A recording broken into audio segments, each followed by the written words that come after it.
Romantic pessimism, the last great event in the destiny of our civilization. In a paragraph entitled "What is Romanticism?" from the work The Joyful Science, Nietzsche admits to having made a mistake. The mistake is his initial misunderstanding of the Romanticism of the 19th century. It is obvious that I then misunderstood what constitutes the veritable character both of philosophical pessimism and of German music, namely their romanticism. What kind of misunderstanding? Nietzsche was wrong about the source of the European Romantic movement of the 19th century. He assumed Romanticism was born from a place of abundance, luxury, power, when in fact the opposite was the case. Romanticism was not a sign of strength, but of weakness. Let's explore his self-admitted mistake in more detail. The paragraph opens up with the question, what is Romanticism? But really, Nietzsche is talking about two aspects of this cultural movement, philosophical pessimism and German music. The two subjects of the paragraph can be boiled down even further. Philosophical pessimism is exemplified by the philosophy of Arthur Schopenhauer, and German music is exemplified by the music of Richard Wagner. These two individuals encapsulate the Romantic spirit. Nietzsche mischaracterized the culture that gave rise to the philosophical pessimism of the 19th century. The tragic view of things seemed to me the peculiar luxury of our culture, its most precious, noble and dangerous mode of prodigality. But, nonetheless, in view of its overflowing wealth, a justifiable luxury. In the same way, he mischaracterized the origins of Wagnerian music. I interpreted for myself German music as the expression of a Dionysian power in the German soul. I thought I heard it in the earthquake by means of which a primeval force that had been imprisoned for ages was finally finding vent. We come to the meat of the matter. Nietzsche thought that after the 18th century, which was exemplified by a strict rationality and elaborate systems of thought, we think of the philosophies of Kant, Spinoza, and Locke as main examples.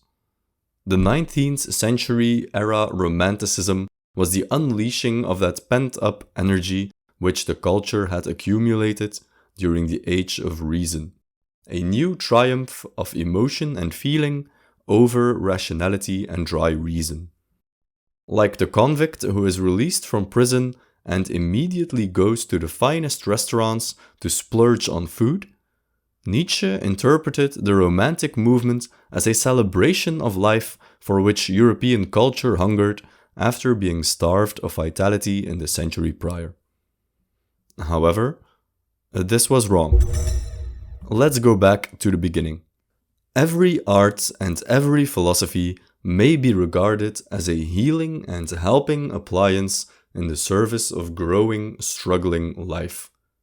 They always presuppose suffering and sufferers, but there are two kinds of sufferers.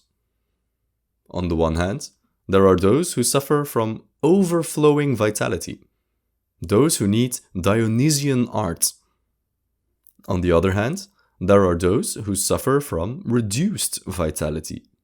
Of these sufferers, there are two groups, those who need quietness, rest, calm seas, as Nietzsche puts it, and there are those who require the exact opposite, intoxication, ecstasy, madness.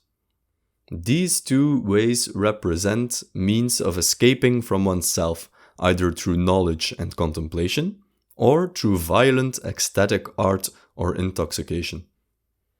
Fundamentally, those people in this latter category see life as a mistake.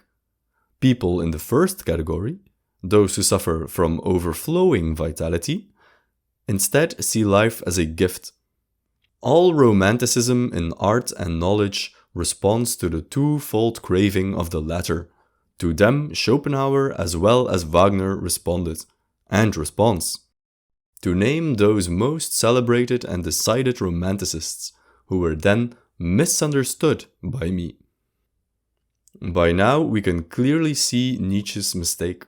He assumed Schopenhauer's philosophy and Wagner's music came from a place of overflowing vitality, when in fact, they were suffering from the opposite, reduced vitality. Why is this mistake important? The recognition of this error is important for a complete understanding of other typically Nietzschean concepts, such as degeneration, ressentiment, anti-life, anti-nature, and most important of all, Dionysian. From this point onward, the word Dionysian in Nietzsche's work comes to mean something completely different from in previous works, most notably The Birth of Tragedy. Dionysian, from here on out, refers to the overflowing vitality and a view of life that embraces suffering, not because suffering makes holy, as in Schopenhauer and in Christianity, but because suffering is a luxury, because suffering is justified in the face of the overflowing generative power of life itself. The being richest in overflowing vitality, the Dionysian god and man, may not only allow himself the spectacle of the horrible and the questionable, but even the fearful deed itself and all the luxury of destruction, disorganization, and negation. With him, evil, senselessness, and ugliness seem, as it were, licensed in consequence of the overflowing plenitude of procreative, fructifying power which can convert every desert into a luxuriant orchard. We will discuss the concept of the Dionysian in more detail in a follow-up video. Stay tuned. If you want to be notified when this video is released, please consider subscribing and clicking the bell button.